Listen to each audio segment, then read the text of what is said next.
So of my patcho me da sini akwenya osade ama me biem. Me patcho me ba ha sei. E de masembe to anim say me ne abrante friend Francisco go kwawo. O free enchen ko 7 years no my is can do 1000. Ti me de betu anim. Mo frɛ. E no no suju tum na ye ba na ono ne mba. Nti na no ya wode etwa mu ye baaye. Mo frɛ no wa amfa obi anso amba bi. E ne ye ko ye nti na de kye no. Mo ye say yenko ye beko school mu honum nti na de kye no. E na me frɛ producer say ho ntoto ye te say no say ne dwa ato afo na ba nti o mo se ene fie ye nhia nti na mpa cho mo ba. Yo nti Mr. Kokroko na ti we. So for my mpa cho ai. Yo eja Kokroko. Amen. Odi no honam se hwe me hai. Me wo Qur'ani. Me wo Bible. Ena mo bodu ya apede. What Bible no. Yo. Ye Kristo ni di adwuma no be ye mra ma me. Anye koye chinchine twintwan. Ba cho from Sanifa page akosro. Sanifa na fun an fato silent white teacher. Me pa cho mi Kokroko Fran. On Sanifa mi Kokroko Francis Kadumechi. Me Kokroko Francis. Me kura me some Bible. Me kura me some Bible. Asema making. Nukre trodo. Kontompo bi anim. Onyame boa me. Order in court. Yo, nana Kokroko we de wada roma. Said ye wo yire. Obai asie ni. Wode asem beda ye de ye ta asem. Ye nta nipa. Ti na akoye den amayen. Ti sofo mo kra ye se ombebe school. Na sebi. Ye se ano ne anu hia nso a entotun bi e ma. Asem a ye bedi nkoma ye bedi. De wo be ye ne be ma na ye tietia amayen. Wantwe ne chinchine twintwan na sumdwa aba. Sebi teacher ni de ne obi na ebetu fu se hweba. Unim de sesa we. Ababa we mpache ohia na obreben. Pastor madam for ene de ma me near school say 2008 more na this year and I wo be mu Pastor den na montemte na me school na they be me ne neti they be always be ano me ba na me ko me ba be school na me ba no hono ti mo na akazakasa ba mi ni ntem na intimuti ntuntemte ye na SOMPA na osi 7 years ni obani ni 1000 cedis ade ba akobi a manage wo ho medical na wakasa fon so pen ase wo wakoma bi a emre bi te nipa sa na ya na me momo ye ma obi a benefit of the doubt bi ana ahochire bi wo ho nye se bo apaye te me pese ne no se asu no ye hu ne wa na nkoye twintwan oyiri se viensu ni woni usika 1000 no kura bi wo mami pacho endokre na sika times me send man na ya na menyele men cheke January ya krampo no bishanu we buakwa me kwa me friend ni say omra na menye sika kakram dem de be manu na man say and man ne 150 na de man 1.5 pacho na so chirade private school pacho public enti na oba no say wanya 7 years na wo ye teacher ni na akola ekosuku na oni baby okosuku unto buku unto pensiri unto krenyoso unto suku atade na wo say sanu Nana Francis ye be ne den egu ahome koko mawe to be honest wanya ade honestly speaking asem bi wase ye nwaye nimu wa makola e wabere sabai wa passe etiti ni kakam mensu beki mensu wabere enti say no waje atum se no kore akola ne hwemu ne nye papa akola 7 years no de aka kire ne ye bebre say way forward no anything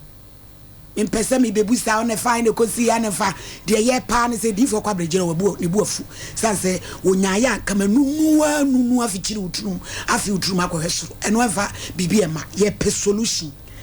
we teacher ni you enlighten unim de here say we ye ma wo baba ma wo be ho fe ye hu akola na ne hu so ye crash hu akola no bia wo ani bia e be hu sakore wo ye crash bi na wo free suraba ara na pesa oba na bra boy basa Nana Francis mawe ka bibi kire ni na wo yiri waboka na ye hu kwa ade ne be fa so man pacho we na ye ahochire eni tine mani ba sa ma nyina tum se de me ma nya ade na about say no e bon pa say nyankopon be bia yo kina nyame adoma busumesum bia na sky won bia no de wa koma no Becky so for mama re uku kanu no wani je hu ana onti ase say mama mpacho kasa say die onum kasa za me pa chan owa ho brase kasa mama owa ho brase kasa also for mu say woni me kasa mama ha de obeje atumu na de school mo yenimu obeje atumu za sai obeje pene no sana ye nko na wo se ne ba ku mienu asofu mama emma biem kokroko yes o tira de o san eton ade me mama aba ho akọ school mu ho yes o ton paboa ana Samuel 2018 me de no kodopsu ye mama letter me de koma na me no na me ni scan so am de be chesi no me de letter no koma ni star ka chen so ntimi nge letter no emfa ma nua no nyesa ne sister ndi okasa odi ka ono ko bu akotopa ena me de teda na wo behwe na wo ye obi a abo se bi trum blaze a me de teda ye sanka bia na ni beba ne ho so Francis mfie me to me bo me homoden pa se ebu akwadwuma me ton ade no me ntimi nko biem se ono na enye sky wo de ton ade enka ye mienu nyina ye ba me nka se ba ne fa no me de ba ko pe bi nka ho se de nka me sima ko mu pise me hwe me ba no oboa me asof ma me enka ma ye omo wodwetire no nka me wo bi January am ya admission 1150 a month be me 150 canteen 100 cedis what the time month na a year 3000 oba be si ada adwuma na me ye menya adwuma bia Francis entutu e se won twempena mama wo yire wo oba wo ne te wo ma wo hwe wo mo o hwe sa ma na wa wo mo mama wa wo biem wa wo mienu wo me ba na chi eni da ho no pese o di mabro bra de wa agege ada konwa mu no asa me ba ya me krokro wo no afa na wo yi kiss no de ba na se wo no wo wa fa oba eni na wo mienu na Becky ubay na yapani but we frame Rahel me Rahel one na yapani ubay na wo ne ma won ai wa wo mienu akira wo wa mo hwe ni status a wo posti wo ma wo hwe wo mo se do obetimi na wo obi de wo pe no no yapani ni waja ne sa de bra yanka ne ba bia ga na me na wa ubay ya na fa kodru ba bi na twom ni akekere bi jamla na de asoa wo ade na ba makra ni ani ya papa de wo kan wo ma mienu ti wo mo nidi ono anka sample odidi odidi abotre na musu mu mema na me broken heart na ba abotre eja hokroko asama mi bayi kan onidi wo ma no mo nidi 7 years ye ni 1000 cedis odidi da o se wo choro so beti master 2022 my 100 cedis the whole of 2022 100 cedis 2021 me kai sika ode man o se ne 100 cedis 50 cedis 100 cedis o sika ode man 2021 and do 400 cedis even 2020 cry ya very buy me foresee ya me call mind be on mind the free once na once and the headmaster na send 100 cedis ya we you mu ba covid buy ya lockdown a obi e fight said de ne ba bedie no na mintimi nko echima said de me ne ba bedie no wan fi me Francis me de obuoni ani de ma said de be ya wo betimi wo be boa me na me nhwe me ba no me pa cho Francis wo be woni ne tena wo ye wo bone ansa na montemoti no ko boy adwaman so fa be ma wo wi a wa de me ba chere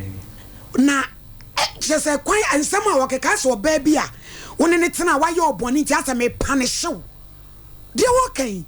gay wanya obone wo ya ho no kra na nko pew but akire no ba o kan story na fe wo na ase wo no do no afiri ni mu ena wutu ja no ena woti ni ba bi wo se wasu adwuma kra me bo a right ma pon me ho wasu adwuma tumi apon ne ho eti wo yo ba wo hia push kakra bi a wo behwe ena no na me wa ha na na o mo kasem bi wa sem penipa me ko bo wura ho abai wa ne se boy ne nko ha dan won tu school fees won sanfa busumi si camera no won tatade wo je 30 million wa panam ko bo wura na se maami won so support ade bo a ba be ma ne de wo he ti be ma ne nya sa ne ma wa nyina no wo so mu a wo he na wo de nyame a wadom wanyi wo ba wo bo ne ho so bra why when mu bude me bude nyina ye tie sompa wonye yanka me masara masem odre in court say asema buy we you can say whole year bi we see code ye nyina 100 cedis eja ye ne den na ye mapani pay na nanso mra mu bi sa so na mo na me be ba 93.1 FM na ye nyina ye nsi gina ye no ne ya na ye nko ye nimpa chew ye ne den odawrom cause so yere say wa dofsu kura na je say oto no wa na asitire mu enye ya ade dofsu nyina wakọ wa resign me tell Francis say ye endey mama mpacho na de meka na say bosumi sumbia de bosumi so sen na wo de ma oba no na ko bakrata mpacho money 300 cedis Becky Rahel mama what's it 300 you mama 300 no obeto books because me check here school mun kwa 250 enti say me pa mucho mo ni den say me fom so na say all first school de enko na ma fa fie ana bosome ne 300 no books nkan school bag nkan pa bwan nkan uniform nkan ho papa ono yiri said o yiri si ni wate o si wo first school de enko na no wa fa fie ana 300 no book nkan bibi nkan ho nko mama wo da hospital kwa fe na onfa akwanda hospital kwa mama onfa adebra akola no mpena na eno na me pese mu bisa ne mama se won pena o se o no fefefe wo akola ne na ye gu form ne sandals or shirt trousers na ya keka chim ena no nwanwa se okosku ni mama amfa na ma but also mu ye revision tina ma amfa na mba eja Francis wo ba no mpena na ampa cho me peno na penu se ne peba ampa cho na mo de mo bubu ato panu wie wo wie a ya na mo dwane no na ya na mo pese mo kire se nyina ye tie so mo tie sompa now say what's open na send ye de peba ampa cho ho chenti ne mani basa awo kire ne de ye se amane ame we 22 ka se udidi enkra ne so didi mama me ho kire me no e kire me sen so de bosum so unya kakra bosum nso ma me nkope bi se ma mo me ho so bosum so mintimi nka se me goja banga ko diska enso me force entikrate de wo kan kan entie ye ne de mumu akase o mama ta me ma bre aw abai we de ye na Francis wa wo mi enu ntimi ka me ka wade ni bom mama me po me ma anko munye se chi de no ba hawo enti mo hwe no me bai mu amope no mu wi am mfre me na me nye ne ho ade ma ne ho dwododo Francis me tie wo 93.1 FM adawo no ma SOMPA FM emi sempani foku tu agina wo maba Nana Francis mo ko ye mo ampa cho me da se mse ye ko hu abra otia ni di nkomo na mesre se 3 million ya kwan den de oban be suma mai ena maji loan so bank na sika ne ba me nsem ni so oje yan so de bibi obaye wani bi e pa cho de bi ayo te ho de mfemi tukan kan oje na ama ni bi no so mfanya adwuma de na waji loan e de ye de for Fred mfa so brew Francis ade a wo ye no ko social media ne so a teacher for bebre so am my disappointed ade a wo ye no enye ne loan wo beji top up account teacher for de say de tatam oye no da mama na no nsini ntie no ja yo de mo wan sie me pa cho se e ba ha se no makuntana ya ko jana ya mfaske bia we huna sense so benya tazi amaina sense ko ban be sumu amaina tazi enne mo de tazi amba ai ko so mun ne na wo de san be to aso se bibi shi onu na so na now the day ndanda no kakra on fa nada no tazi pa cho mami tazi dia no dini mutie sofu mami premani ohini adazwa obie tie o ye gentleman tini nua ba se na awe no na unyante mo me na matu ho na ba ina me na matu ho na mo waji no na mo obi a nipa no kwa abuchira te say up to now no nyina won tene nka wo hwe ne ba sa nyame da ye no e ba cho me no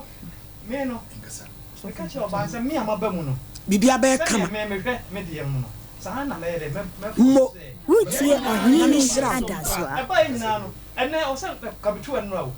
we tu enu aso me jai because of it. This is SOMPA 93.1 FM. mutie ohini adazwa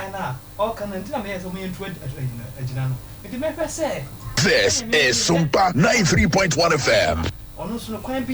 mutie ohini adazwa on say waji lo ama obi nipa na dwane ni nyina anso nsanso because won hwe oba nya me be mo aboka no baabi eti akonta 1000 no wo mo de man ne na chire mu de bia be ka munye 2000 man wati ejejai dilo ni pejani a 22 de message say also we mu no do nya do kakra na obehwe no Rahel sabi first na na bi man kra se na wo kananim to ma me anim na bi ma e kra no na wo ye wa de kakra yɛmfa yɛ nintu akontai na yɛnyene number kwa wo krom gene number sese o se hwe no Rahel o se hwe no 2000 no de yɛnsom na yɛne ne yɛnkɔbɔ krata sese yɛ wi a yɛkɔbɔ krata 3 million a month no yɛbɔ krata to so sɛ bosumi bia o de sɛ ska no beba na yɛnhwɛ brai so ma me mpa to me dase nka me gene di o last week no nanke be share Tuesday ena na fa me se watu kwan enti en fa share Thursday na ye ba no me frɛ akonta ka tell me se watu kwan woni ha wo akra enso ade chi fiada no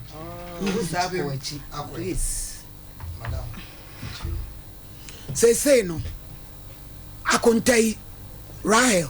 sana onim o ma issue afen wa bamu eno se yen hwe no ana ho no so mpe eni da so kra o ma no kire se wo de wo ba no be ka ne ma ho asem wo ka ne bra mpa cho se meti ase asa na wo kire